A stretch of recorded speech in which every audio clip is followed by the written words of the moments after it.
তো বন্ধুরা আজকে রান্নাঘরে চলে এসেছি তোমাদের জন্য। আজকের রেসিপি হচ্ছে পুঁই শাক দিয়ে, বেগুন দিয়ে, আলু দিয়ে, কুমড়ো দিয়ে, চিংড়ি মাছ দিয়ে রেসিপি। ঠিক আছে, তো চলো আজকের রেসিপিটা দেখে নাও কিভাবে আমি চট জলদি পুঁই শাকটা বানিয়ে ফেলি। পুঁই শাক বানানো হয়ে গেছে। এই যে পুঁই শাক রান্না করব, তো পুঁই শাকের জন্য তো রেসিপিটা ভাবলাম তো পুঁই শাক রান্নার জন্য তেল দিয়ে দিলাম পরিমাণ মতো। তো আমি যেইভাবে বানাই সেইভাবেই তোমাদেরকে দেখাচ্ছি। সবার প্রথমে আলুর সাথে সামান্য লবণ দিয়ে দিচ্ছি, নাহলে তেলটা খেতে। বেগুন, কুমড়ো, পুঁই শাকে বেগুন কুমড়ো না দিলে কিন্তু একদমই ভালো লাগে না। ঠিক আছে,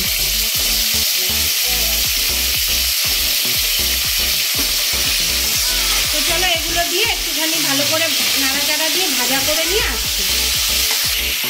তো বন্ধুরা আমি কিন্তু চাইলে আগেই চিংড়ি মাছটা ভেজে নিতে পারতাম, কিন্তু না, আমি হচ্ছে এরকম সবজির সাথেই চিংড়ি মাছটা ভেজে আজকে তোমাদেরকে দেখাবো।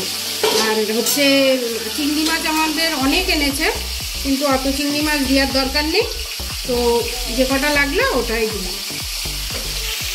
তো সাথে সাথে দিয়ে দিচ্ছি কাঁচা লঙ্কা। তোমরা চাইলে কাঁচা লঙ্কা বাটাও দিতে পারো, কিন্তু আমি আস্ত কটা কাঁচা লঙ্কা দিয়ে দিই।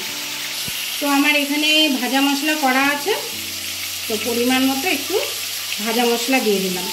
ভাজা মশলা পুঁই শাকে দিলে না একটা আলাদাই গন্ধ আসে, ভাল লাগে। তো এবার এটাকে ভালো করে মিক্স করে ভাজা করে নিয়ে আসছি। তো মশলাটা, চিংড়ি মাছ সব সবজির সাথে ভাজা হয়ে গেছে, এখন দিয়ে দিচ্ছি পুঁই শাকটা।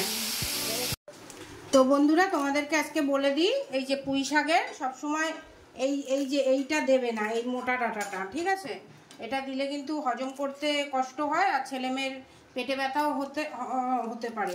তাই জন্য সবসময় মোটা ডাঁটাটা ফেলে দেবে। হ্যাঁ, খালি এই শাক দিতে গেলে পাতাটাই খালি দেবে। ঠিক আছে, এটাই তোমাদেরকে বলে দিলাম।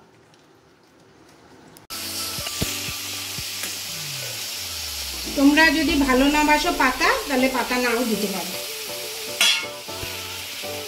তো এবার এটাকে ভালো করে মিক্স করে নেব।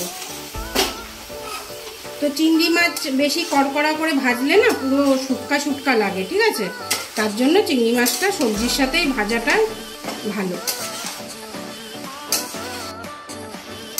তো তোমরা চাইলে ঝোলও বানাতে পারো, আর আমি হচ্ছে সত্যি কথা বলতে একটুখানি শুকনো করতে চাই, কিন্তু আগে দেখে নিলাম কতটা জল বেরালো শাকের থেকে। তো দেখো বেশি শাক জল বেরায়নি, সবজি আর ডাঁটা গলার মতো এখন জল দিয়ে দিচ্ছি। আর সামান্য পরিমাণ কিন্তু লবণ দিয়ে দিয়েছি। ঠিক আছে, আলু ভাজার সময় লবণ দিয়েছিলাম, কিন্তু তাও একটু লবণ লাগবে, তার জন্য লবণ দিয়ে দিয়েছি। তো এই জলটুকুতে ডাঁটা সবজি সব গলে যাবে, আর পুঁই শাকটা হয়েও যাবে, আর সেদ্ধও হয়ে যাবে। তো এটা 10 মিনিট ঢেকে দিলাম, 10 মিনিট পরে খুলে দেখব।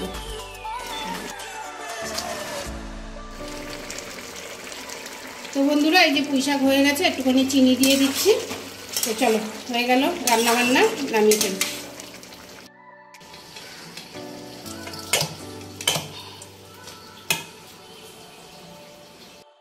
পুঁই শাক আর চিংড়ি মাছ দিয়ে সবজিটা রেডি। তোমরা এরকম বানিয়ে খাও আর সবাইকে খাও।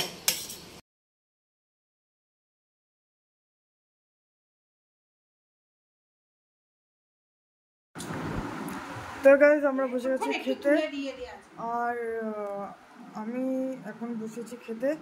এখানে দেখতে পাচ্ছ চিংড়ি মাছের পুঁই শাক, আর চিংড়ি মাছ দিয়ে পুঁই শাক আর তেল কই, আর সাথে আছে যে লাল লাল কষা কষা চিকেন, আর এখানে আছে কাচ্চি বিরিয়ানি।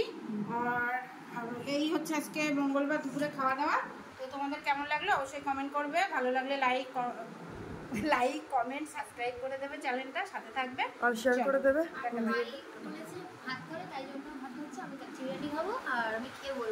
আর কি मंजानी लाइफ। चलो गाइस, ঠিক আছে, चलो गाइस खेलें।